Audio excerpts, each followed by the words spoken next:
Hidan versus the Konoha 12, Part 2. Let's get into it. Brief summary of the rules. One-on-one, takes place pre-war. They all have pre-knowledge. He's an Akatsuki. They need the advantage. Let's go. I'm grouping these two together because of the same reason for why I don't think they could do it. Shikamaru didn't trust him even as a distraction against Hidan, so no, I don't think they can beat him in a fight. Team Asama goes 1-3 against Hidan and makes you wonder why Shikamaru even brought those two turds. So Kiba's another close quarters fighter, which I stated in my Part 1 is a bad matchup against Hidan. The argument in Kiba's favor is that maybe he'd be able to hit Hidan with a wolf fang over fang, tearing him in half. But Hidan was able to fight against Biju and avoid Biju bombs, so if he can do that, I don't think Wolfang or Fang's going to be able to get it done, so victory for Hidan. I said in my Part 1 video, I don't think Neji can win, so if Neji can't win, Hinata doesn't stand a chance, so Hidan takes this one too. Let me start this part off by saying that I think Shino is the most underrated member of the Konoha 12. Just as all the close quarters fighters would be an advantage for Hidan, Shino's long range style of combat and coupled with his high intelligence and strategic gifts is a bad matchup for Hidan. The two big questions that need to be asked are, would Shino's bugs be effective against Hidan, and would Hidan be able to get close enough to get what he needs for the ritual? And while Shino's bugs do mainly consume chakra, they are versatile and they do have versions that suck blood and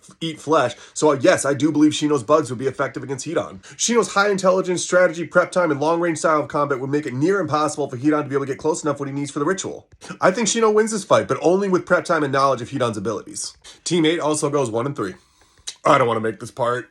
This is a really bad matchup for Lee. The main argument you can make for Lee is that he's super fast, so he'd be able to avoid Hidan for at least the beginning, but Hidan can kind of fight forever, so eventually he'd be able to get in close enough to cut him. And Lee is sadly just not smart enough to come up with counter strategy, and his abilities aren't versatile enough. Hidan takes this one too. Breaks my heart to say it except for you, but Team Guy goes 0-3, sadly.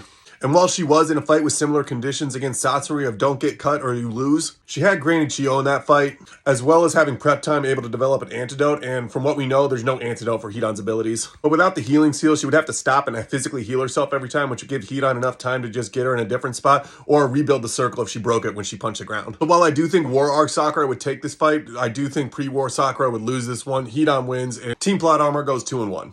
Thanks for watching, guys. Like, follow, and comment down below why you think I'm an idiot for having only 4 members of the Konoha 12 be able to win against Hidan. And my next video is going to be ranking the Kage based on their leadership abilities, not their strength. So follow for that video. Bye, guys. Have a great day.